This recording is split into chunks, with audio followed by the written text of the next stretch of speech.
Hi there, thanks for tuning in to Make This Happen, where we discuss an idea we've been dying to see come alive.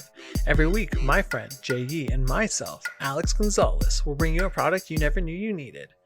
Now, let's get started with handhelds, specifically the retro market. There's a bunch of creators.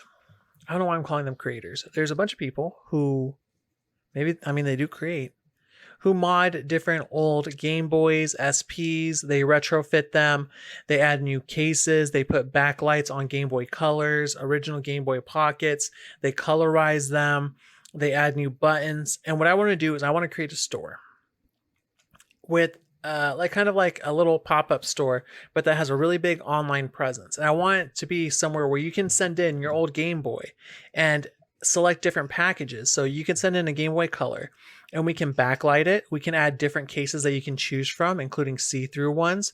We can RGB the case too. We can sit there and make it so it's rechargeable with an SP battery. And then we're just customizing these old games so that they work just as well. Cool. Okay, so we're going a different direction than what I thought you were starting it off with. I'm like, okay, there's going to be a lot of legal issues here. But no, that sounds really cool. So like, this reminds me where on YouTube, I recently watched a video where this dude took all the insides of a PS5 and made his own case for it and made it a carbon fiber, cedar wood console that looked fucking dope. And that's essentially what this is, where let's just do at first, we'll just start off with the basic stuff. Like you could send in your Nintendo handhelds like DS, Game Boy, and Game Boy Advance and stuff like that. But as we get more and more popular, we could start doing crazier stuff like Game Gears and your PS Vita and PSP and stuff like that. And I could see a lot of upgrades happening here where like you mentioned earlier, you get a Game Boy and replace the AA shit with like a rechargeable battery area instead. Make that nice and flush with the rest of the console, so you don't have that button thing that every person's battery thing is exposed. No, you just didn't have it anymore because the flippy thing broke, you know? Or someone had like a weirdly colored one because they stole one off of someone else's Game Boy somewhere else, you know what I mean? Like it was like it has somebody's initials on the inside with too. Like a lime green battery pack, But I could see it kind of like how Colorware or like other websites like that kind of do theirs, where we give you a bunch of different templates and colors that we could paint them, and you can customize each button even, and then even price your upgrades like the battery exchange, backlits, battery boosts, like extra battery power, maybe just replace your battery because you probably won't even be able to turn on your PSP at this point. You know what I mean? Absolutely. And just shit like that. Game Gear, obviously, now you don't have to use 8 AA batteries anymore. You could just use like charge it or something because that was just ridiculous. Custom cases, even like we could even go Star Wars custom lightsaber route where we even make like a Game Boy, but it doesn't even look like a Game Boy. Like we changed the entire structure of the thing, and these will be like limited releases or whatever. Yeah, or we do stuff where we implant a Game Boy screen into like a Nintendo 64 controller. Oh yeah, something like that. Like we'll do like limited releases and also not so limited releases where we do shit like that, where it's an N64 controller with the SD flippy thing, and so you just flip it open and then you just play like that. You know what I mean? And then the cartridge thing would be like in the N64 like rumble pack area. You put in your Game Boy Advance cartridges in there, you know, shit like that. Yeah, and I'm thinking we can even make it so like you can swap out different button sets, just very highly customizable, all kinds of different parts you can choose from, all different ways you can take it.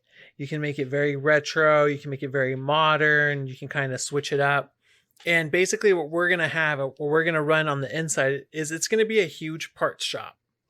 There's just going to be different buckets they're going to have to be meticulously labeled with all kinds of parts. Right? I mean, I don't see it going any other way, and then kind of having a line where everyone has different projects that they're working on. Almost like how you would imagine mechanic shop being, but with these Game Boys and PSPs.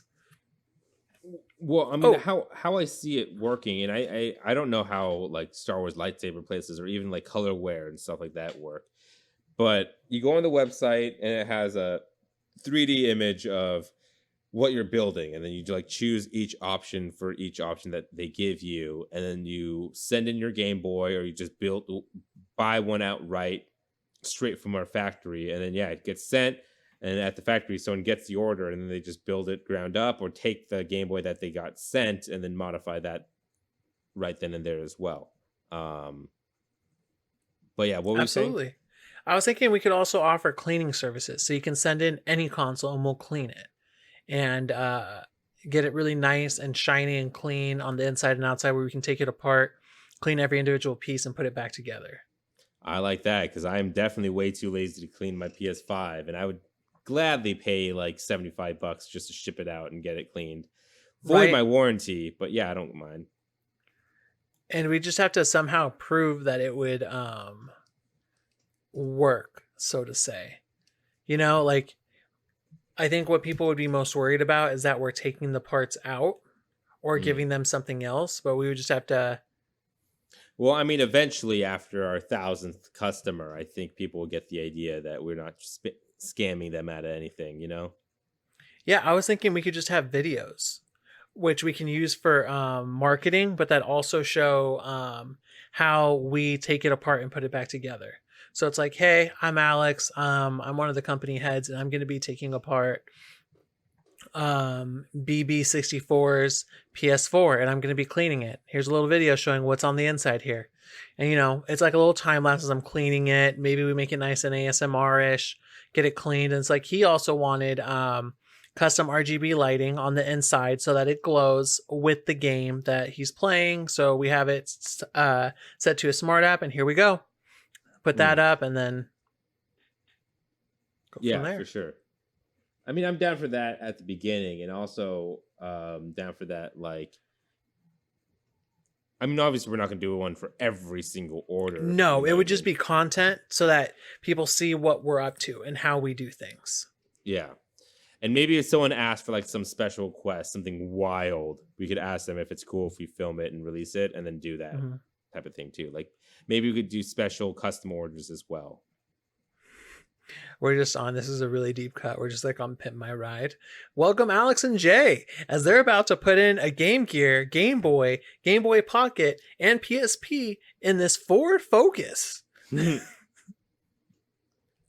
That'd be crazy too if we did that where like I don't know, we install a Game Boy Advance into someone's phone. Like we like merge someone's phone into a Game Boy Advance. You know how people Or I have those was Game even Boy Advance thinking, cases? Maybe when we make a case that you flip it around and it's actually a working Game Boy. or we do it where we take the mini SNES and we put a screen on it, take the innards out, and then make it something where it's like a pocket. So then you can play those games on a self-sustaining charger with its own screen in its Like own take state. a NES Classic, you mean? Yeah, SNES Classic, yeah. And like, yeah, I see what you mean. For sure, we could do crazy shit like that too. I'm down. We're gonna get shut down within like 2 years, though. You think so? Yeah, most definitely. Nintendo's not gonna let this fly. Unless we were under Nintendo. Unless Under the we're Nintendo, under Nintendo. Labo. The Nintendo Labo thing, where we can also do cardboard. Yeah. So Nintendo, make this happen. Thanks for listening. If you have any suggestions or products you'd like to see talked about, feel free to write in at @poundgames@gmail.com. We have a Patreon. If you'd like to join the @pound family, come find us at patreon.com/wearenotgamedevs. Patrons receive episodes 2 days early, meaning Make This Happen gets to your ears that much sooner. If you enjoyed our show, take a second to give us a review. We're on Apple Podcasts, Spotify, Google, Play Store, and more. Catch you guys next Sunday with Jay's brilliant idea. Porta potties. Porta potties. Pretty obvious where I'm going with this one, I feel like. We're taking the portable out of it and making it a super potty. Well, it's still gotta be portable. That's the point of porta potties, right? Tune in next week for the super potty. Super potties.